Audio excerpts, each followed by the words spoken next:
Om Sahana Vavatu Sahanau Bhunaktu Sahaviryam Karavavahai Tejasvinavadhitamastu ma vidvishavahai.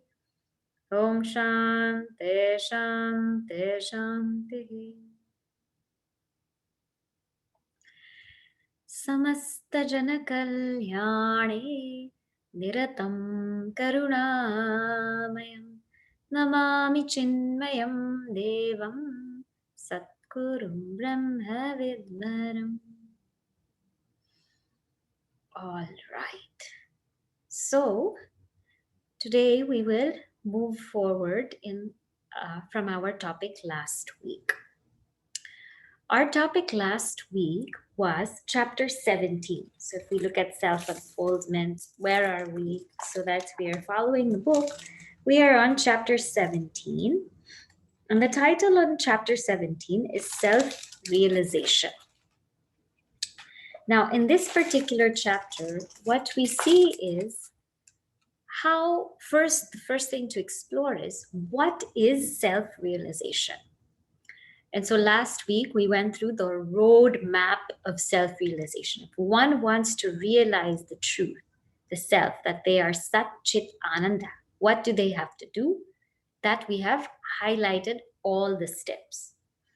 The first step for this jnana sadhana, this practice of knowledge, is shravana, listening. And we learned that listening means systematic study, systematic hearing of the scriptures at the feet of the teacher. Systematic studying of the scriptures at the feet of the teacher. And Shravanam, what's its purpose? To come to the central topic of the Upanishads, which is the Mahavakya. So when I have come to the central theme of the Upanishads, which is the Mahavakya, or the great statements that reveal my identity with the Supreme Self, then I have fulfilled Shravana. That is the first step. And this removes this phrase, I don't know. I don't know who I am. I don't know what Vedanta is about. I don't know this message of the scriptures. Shravana means it removes this notion of I don't know. So when I listen, then I begin to learn. And we say listen because one needs a teacher. It's not something that we can dive in by ourselves. It is just it is a Mahajala. It's a huge net. It's a huge forest, the scriptures. And if I do it by myself, I may get lost. So I do need a particular method and a guide. After listening for some time, doubts may come. Doubts may come that, okay, I learned that I am Brahman. I learned that I'm Brahman, but I don't understand this. How could I, this limited individual, be something infinite? How could I, which is full of sorrow, full of sadness, be of the nature of bliss? How can that possibly happen? How do I resolve this conflict? So the second step is Mananam, which means reflection, reflecting on the scriptures. My own personal self-reflection, as well as discussing with other people to gain clarity, matching what I've learned from one text to another text, seeing exactly, studying my experiences in life and seeing how relevant is it in my life. So this clarity happens in Mananam. Mananam gets rid of, I don't understand. In the first version, the first level in Shravanam, it was, I don't know. Here, I don't understand. So this, I don't understand, these doubts, these misconceptions, they are clarified by a thorough Mananam. That is the second step to self-realization. Now, what happens is, okay, let us say I know now, I know my real nature, and I'm understand it, I don't feel it. I don't feel it. You're saying I'm Brahman. I get it. It's clear. I am that which is changeless. It's clear. I'm that which is pure awareness. But I don't feel like that. I don't feel that ananda that you tell me I'm supposed to feel. That this sense of being the unattached observer, this sense of being unaffected. I don't feel like that at all. The third step then is Nidhyasana. Nidhyasana means contemplation. So listening, reflection, contemplation. Contemplation, why? Am I contemplating to become Atman or the self? No. I am just contemplating to remove all of these vasanas, these layers of vasanas. These vasanas are my deep, deep impressions of the past that make me think I am an individual, I am a jiva, or I'm a body, or I'm a mind, or I'm an intellect. These old vasanas, even if I know better, they still bog me down and make me feel like something else. Therefore, in that state of nididhyasanam, that state of contemplation, when I contemplate on the self, which is my nature, then these vasanas, they are removed. They're no longer blocking my knowledge. Now, when what I've learned in Shravanam becomes clear, crystal clear in Mananam, and the doubts are removed, and further it becomes my own, it becomes manifest in my life. There are no more obstacles blocking this knowledge. There are no more vasanas blocking this knowledge. When I get crystal clear, and we say error free means I don't anymore have the notions that I'm an individual, body, mind, intellect. I don't have those notions anymore. When I have crystal clear and error-free knowledge, that is called self-knowledge. It must be crystal clear and it must be free from erroneous notions.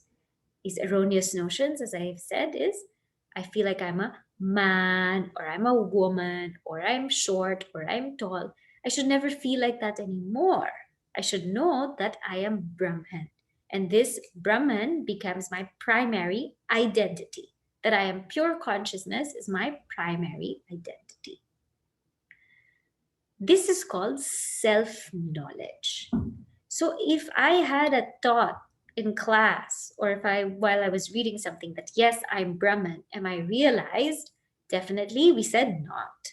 Because it's not a thought. Self-realization is not a thought. Self-realization is a thoughtless abidance.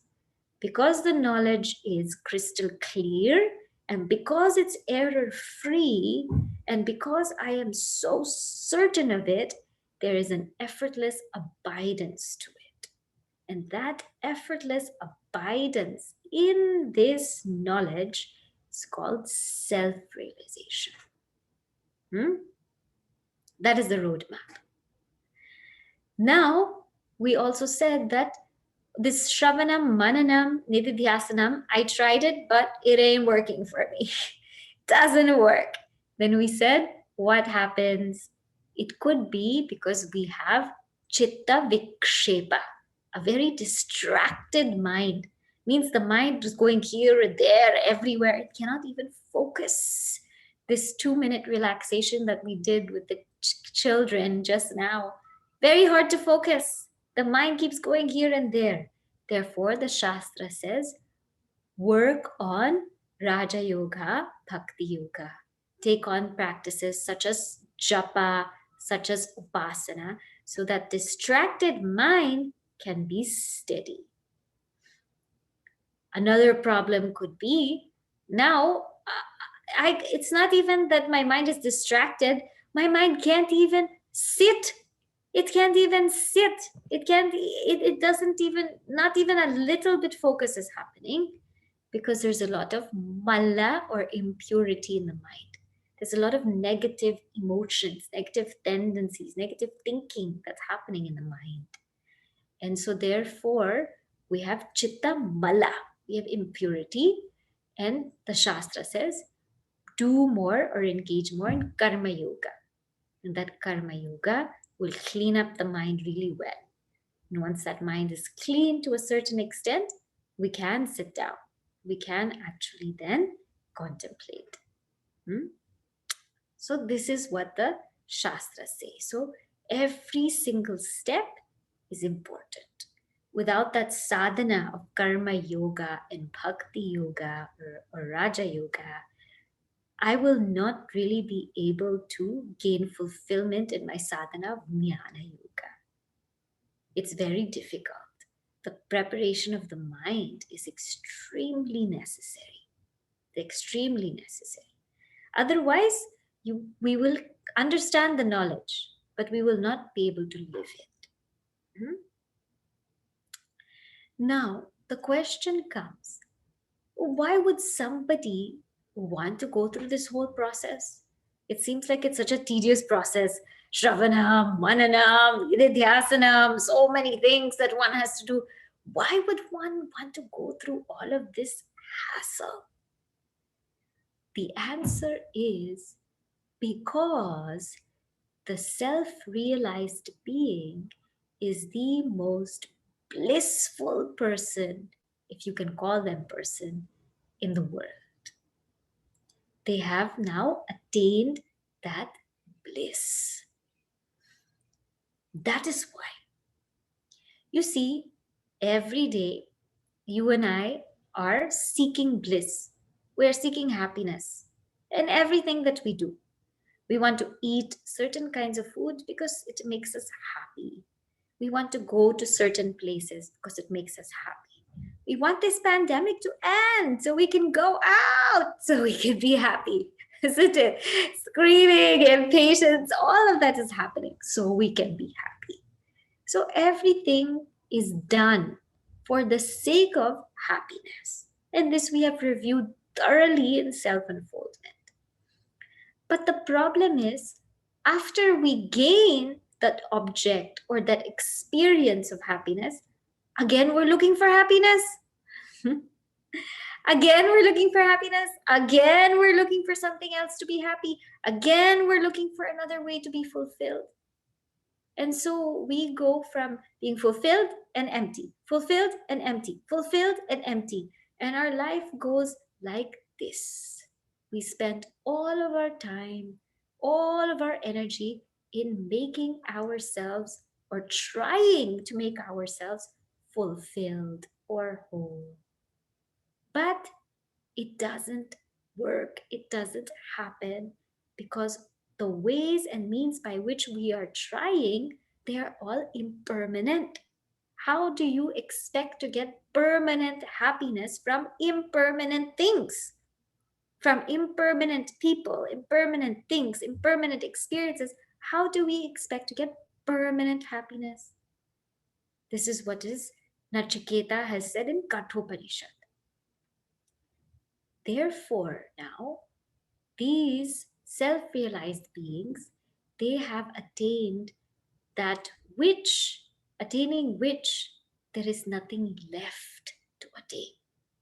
They have reached that state of fullness. And how do you know they've reached that state of fullness? Because they don't want anything anymore.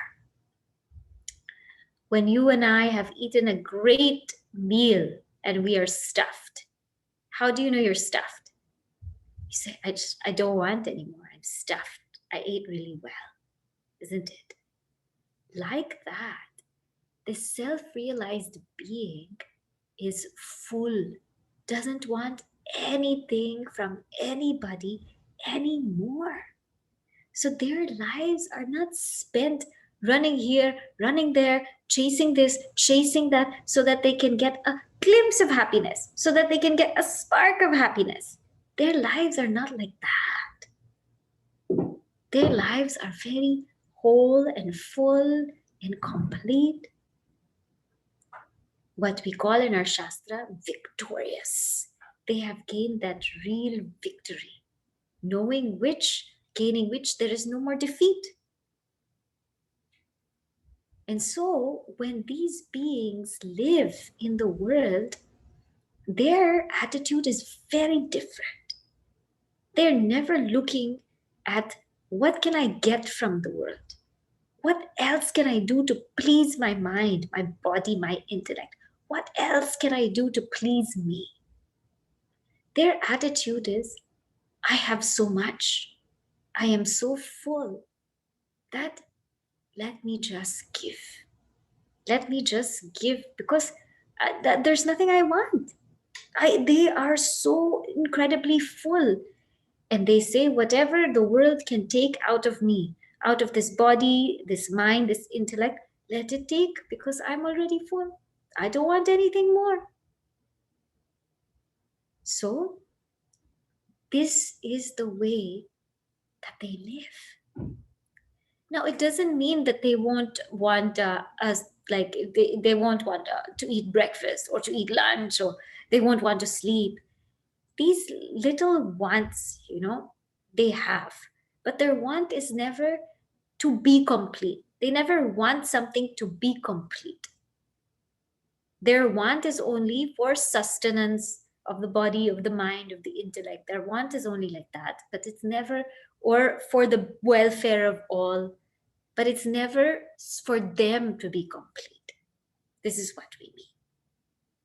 So, in that way, they are ever blissful. They're not running and chasing everything here and there.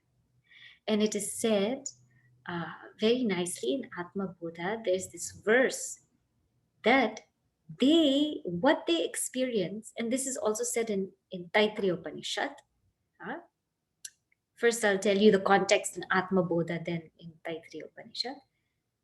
The self-realized being experiences an ocean of bliss. Ocean of bliss.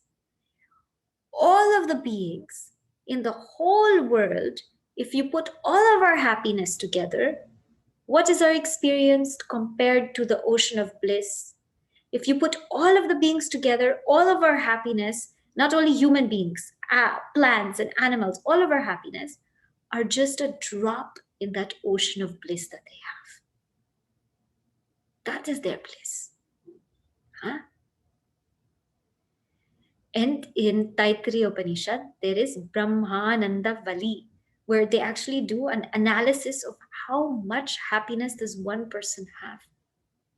And they say, first of all, worldly happiness is very difficult. Very, very difficult. To have worldly happiness, one has to have some semblance of a healthy body, some amount of wealth. So a person also has to be relatively young, on the younger side, because old age is very difficult. But so that to even be happy in the worldly realm is very difficult. And then it slowly goes to say a Gandharva, a heavenly Gandharva is happier. Then somebody in another loka is happier. A Prajapati is happier. It goes on and on to say the degrees of happiness that can be enjoyed. And then it says all of these happiness put together, the happiest being of all is one who is Shrotriya and Akamahata. Shrotriya, one who has gained the knowledge of the self. Akamahata, one who is not stung by any desires. Means a realized person is the happiest of them all. So why? Because number one, their life is blissful. Number two, why would I want to become self-realized? And mind you, you might think that this self-realization is such a far goal. Well, am I really going to get self-realized? Maybe next life, it's just too much. But even, let me tell you, even on the path to self-realization, we become more happy. You would have experienced it, is it not? By you studying a little bit more, you doing a little bit more sadhana, you engaging in this path more, you will have seen your lives transform. It would have transformed because this knowledge is that way. So even if maybe we're thinking, I'm not going to get self-realized, Don't worry about all of that. Just think about here and now. Aren't you experiencing even a little bit of it? Now, next point. Okay, next point I will say, then I will explain the different kinds of realized masters. Okay, then that your question will be answered. Why else does one want to be self-realized? Now, yesterday in Mahamrityunjaya mantra, I gave this example. See, how we live in this world is we are like in a park. We are like walking in a park barefoot. Now, imagine you're walking in a park barefoot, and there's like these sticks of wood, there's stones, there's sharp objects, there's all kinds of things. And we're walking in that park barefoot. Now, how will we walk in this world like that? When we walk barefoot in that park, we're so concerned, put this wooden stick away, put this stone away, put this sharp object away. I don't want it to touch me because I don't want it to get hurt. And so the whole focus is on we're trying to move things away. Trying to fix things so that we don't get hurt. We feel the least pain. This is what we're trying to do. We're trying to fix outer circumstances so that we get the least disturbance. And so we don't even enjoy the walk. Nobody enjoys the walk because we're just managing. We're just barely managing, trying to move this here, there. What walk? What trees? Did you see the trees? I didn't see any tree. Did you hear the birds? I didn't hear any bird. I'm just focused on moving things out of my way so I can walk. Sometimes that's how we feel in the world. Now, this self-realized person, what did I say yesterday, is wears sneakers. Has sneakers. That's it, right? So even if there are pricks and stones and sharp objects in this road, they don't bother about it because they have this knowledge, and this knowledge gives immunity.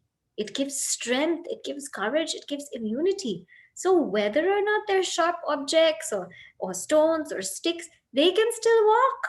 They can still go, they can still walk. And while walking, they're also looking at the trees, enjoying. They're also hearing the birds chirp, the sunrise, the sunset, and they're enjoying because they have sneakers. They have immunity. This is what knowledge gives us. It gives us the strength to live in the world beautifully. And whether or not there may be disturbances from out, it doesn't mean that there will be no sorrow. Sorrow will be there because in the outer circumstances, sorrow can come also from other things, from some hurricane, thunderstorm, virus, it can come. From people around us, it can come. All of these things can come.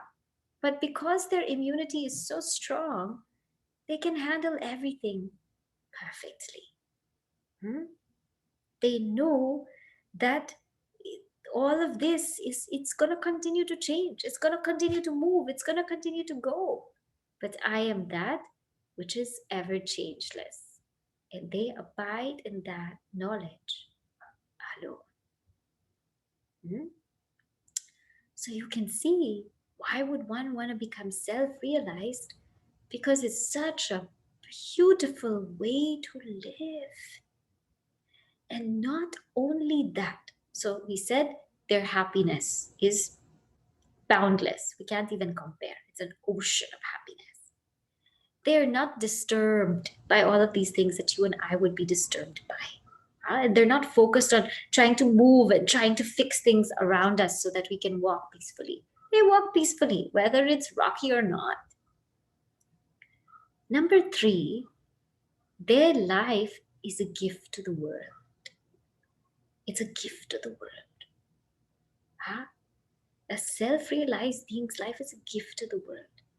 Now, mind you, there are many different kinds of self-realized masters. Okay? You will find some who prefer to sit in solitude in the caves, who prefer to be unknown.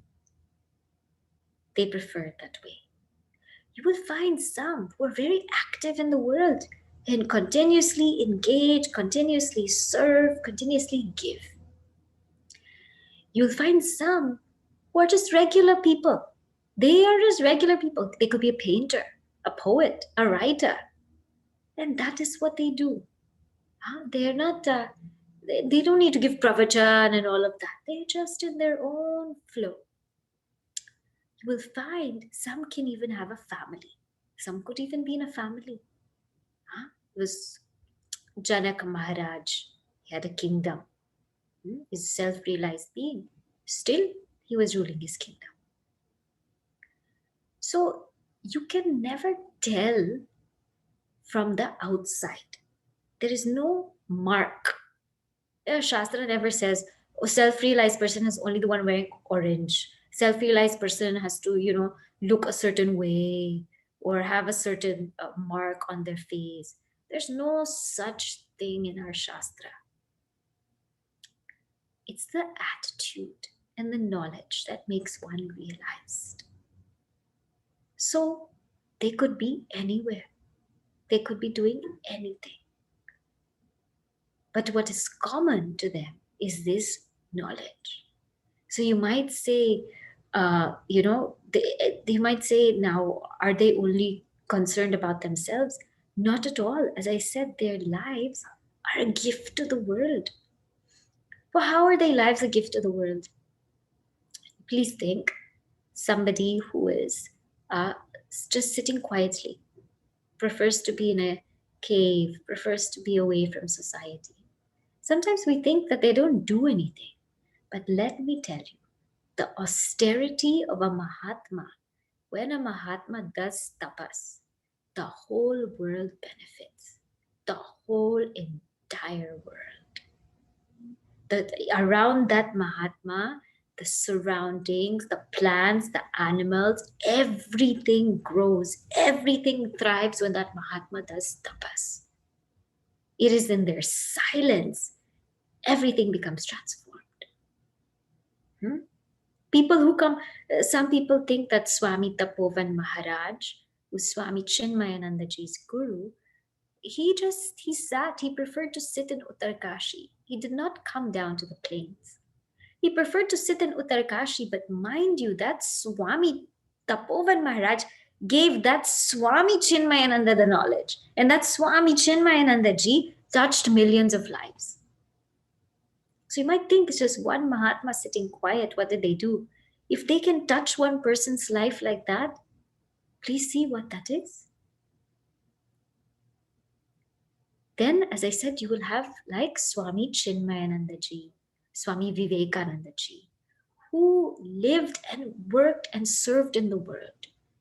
And their attitude was, let this whole body just be used in service of the world. That's it. I have no use for it. They were just sustaining it so that it could serve. Let this mind be there to serve. They have no other agenda, no other thing in their mind. If you take someone like King Janaka, same, let this kingdom be in service, let me be in service to the people. I have nothing to gain from this kingdom. So their lives, you take a poet, a writer, one person reads a line from a poem, one person sees a painting, how much their lives can change.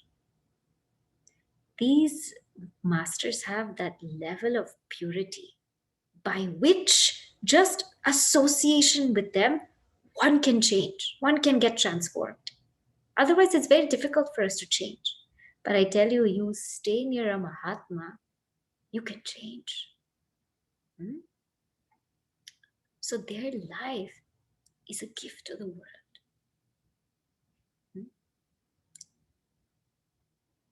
Then, number 4 is they are now, because they have fulfilled the purpose of their life, they will never be born again.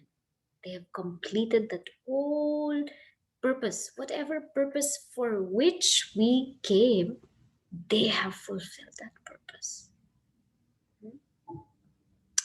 So it is said, back when we talked about dharma, how our shastra is structured, that first one has to go through brahmacharya, the first quarter of the lives, then grahastha or married life, then vanaprastha or retirement life. Then after vanaprastha, normally one takes sannyasa, the life of a renunciate. So just focus exclusively on this knowledge. And so that with these four ashramas, one is supposed to realize the self with these four ashramas. So this Mahatma fulfills that very purpose for which they were born, and they never come back again. This is the beautiful gift of self-realization. This is why one would want to be realized. So we said, number one, their happiness. It's inexplicable, right? Next, we said they're at peace, whether or not the world is rocky, so many things are happening. They have that immunity to deal with it. Then we said, third point, their life is a gift to the world. The whole world benefits from such a Mahatma. And fourth point, we said, they have fulfilled now the purpose of their life, for which there is no coming back.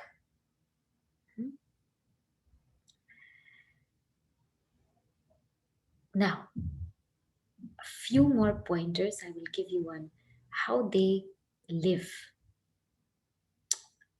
There is this beautiful verse in Vivekachudamani, which I will chant and then you will see. They are like opposites in one being. It's a very nice verse. So I thought I will chant it and then I will explain. And then after that, we can have some questions. It says in this verse,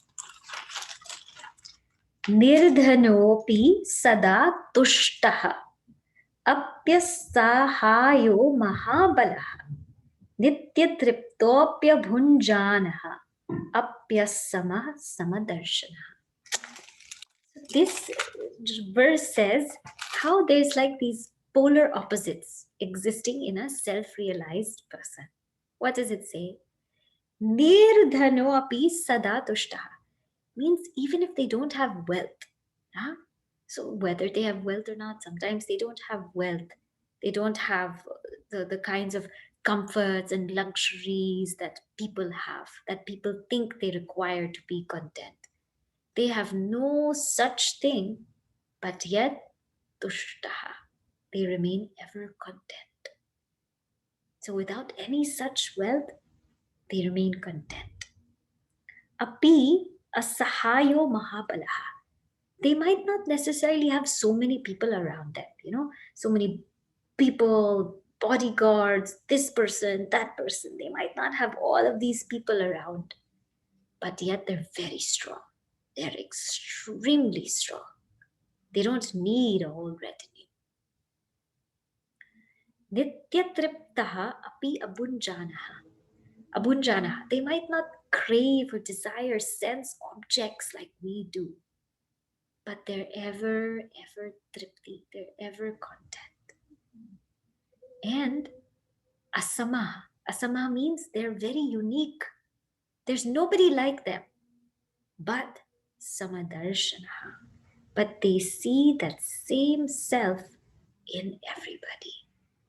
They have what we call samadarshana.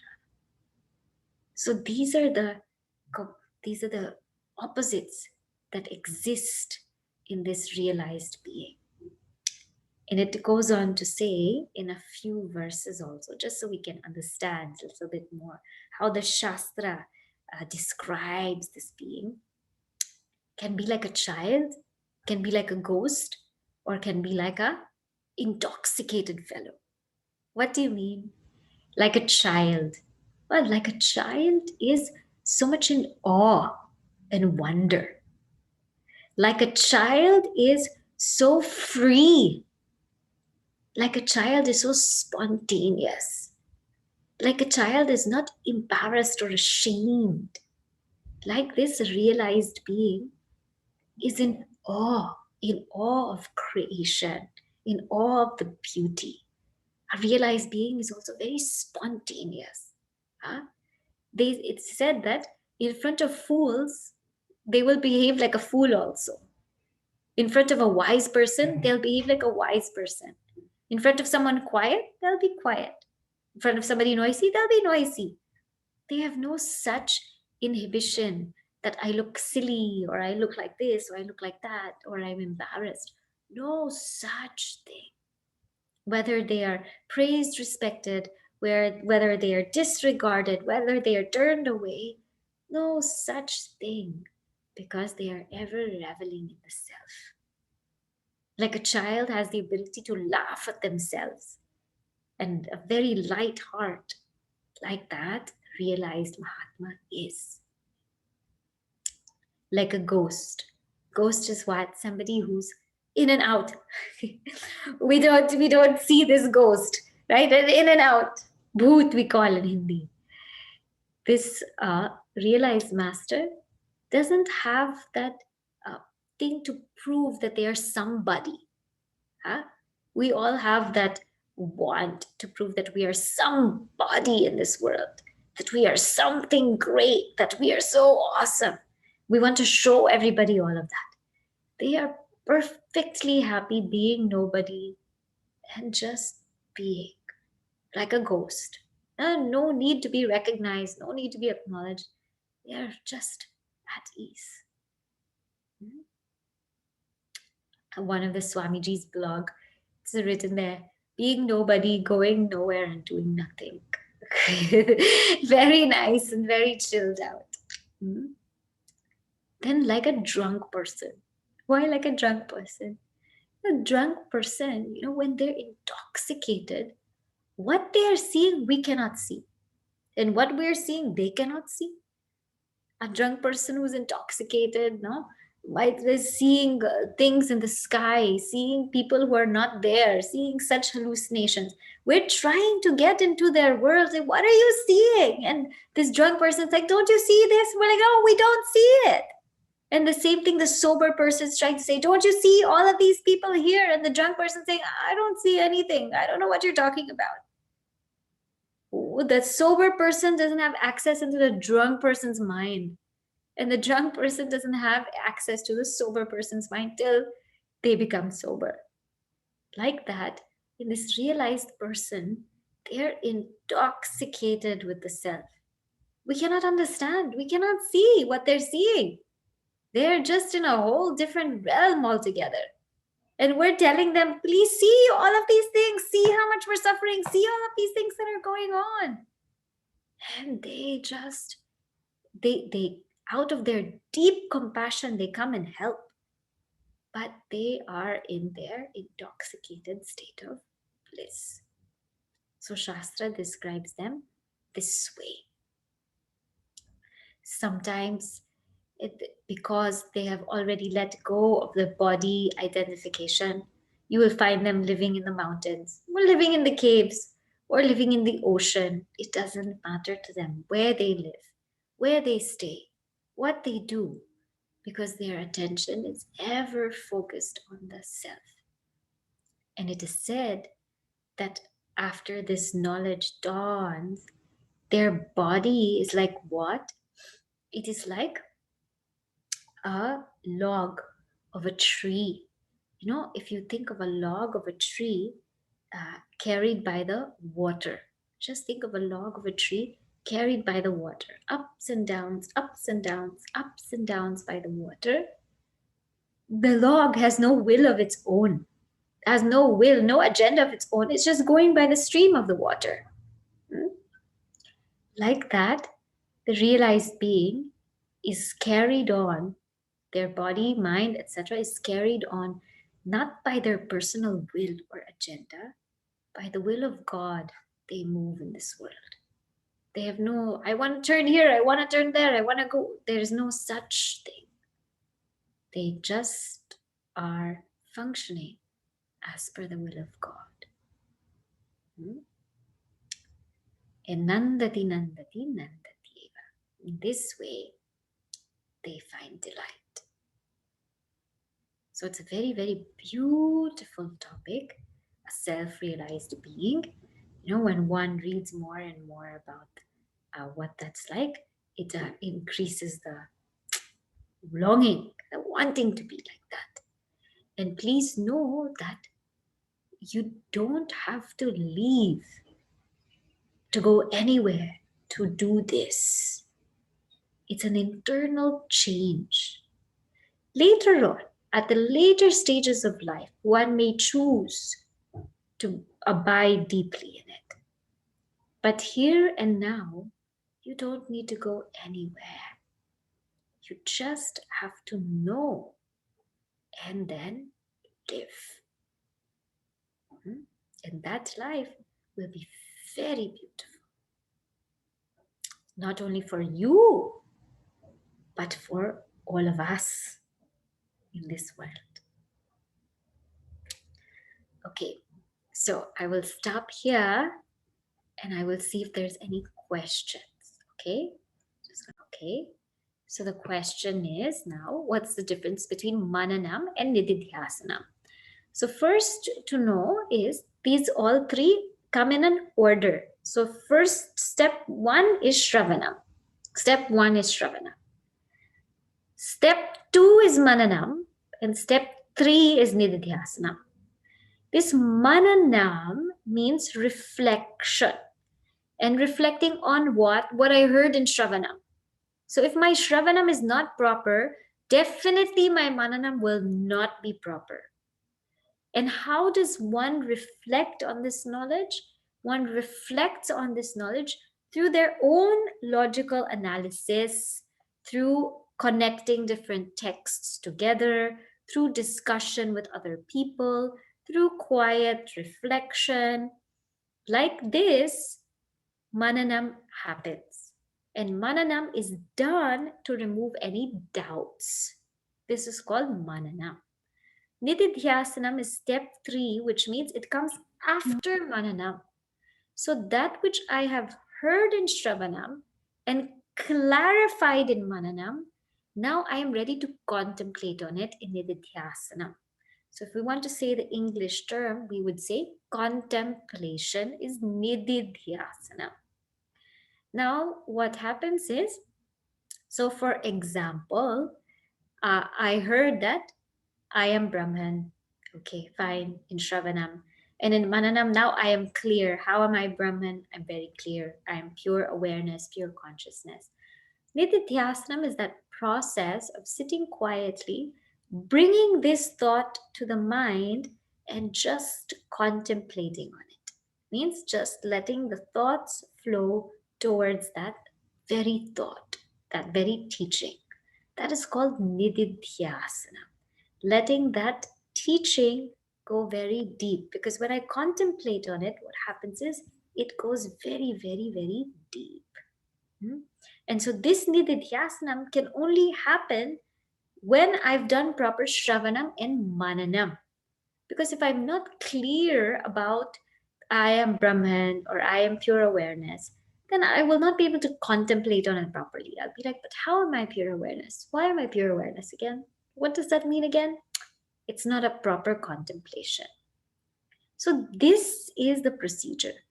Now, when I say what happens if these three didn't work for me, if these three didn't work, then it is because of chitta vikshepa. The mind could be distracted, or chitta mala. The mind could be impure. Okay, is that clear now? We exert our body and mind to enjoy different things and not to find happiness and prove ourselves to anyone. Is that right? For a student, for a seeker, let us say, for a seeker, why would a seeker engage in this karma yoga? Why would a seeker engage in this karma yoga? We talked about karma yoga. Why would you do it that way? Because regular action is very binding. Regular action will get us into this chakra, into this wheel. Because we do action, we get results, and then with the results again, we crave more for ourselves. We become very selfish. I achieve this, now I want more for myself. I want more for myself. I want more for myself. This, I want more for myself. I want more for myself. I will keep going in this cycle, in this chakra. When a seeker engages in karma yoga, you're coming out of the chakra. So it's not, I want more for myself, like, let me see what I can give back. Let me see what I can do for society. And when I keep expanding this way, I become purer. I am able to free myself from this cycle. Now, the question is, but why should I give back, right? Why? Well, because of this very purpose, that when just think about it, when I engage in karma yoga, what happens when I have a very high altar? Let's say this example I had given you before in self-unfoldment, but I'll just bring it to your attention one more time so you can understand what happens in karma yoga. In karma yoga, the altar is very high. So it's like when I cook food for myself, I could put paper plate, microwave, 2-minute poha, plastic spoon, and a cup of water. And that is the food that I would eat. But if you were coming to my apartment, I definitely would not cook like that, right? I would like go Google some recipe, take some time, make some really, really nice food, put some nice plates out, nice cups, and all of that, and then I will serve you. So when we do regular karma, which is for ourselves, you see how the quality of action is very low. When we start to do for others, it becomes very high. So the quality of our actions are much greater. And not only that, I became more alert, isn't it? In the first action, when I'm cooking for myself, that doesn't require too much skill. But when I have to make for you, I have to learn, I have to grow, I have to be alert, I have to do all of that. And in the first action, it's purely selfish. In the second one, it's selfless. So in the second one, I am really growing. In the first one, I am shrinking. That is why somebody performs that karma yoga. That is why somebody does that karma yoga, to give that sense of wholeness. Now, for the realized being, like what you've asked earlier, for the realized being now, why will they act in the world? They don't need any more purity. They don't need to expand anymore. They don't need all of that. But out of their fullness, they act and they serve the world. Out of their fullness, not because they need to grow and expand further. They're already full, like our Swami Vivekananda ji, Swami Chinmayananda ji. They're already full. Out of their fullness, they can't help it. It's just coming out of them. They can't help it. It's just coming. Okay? So this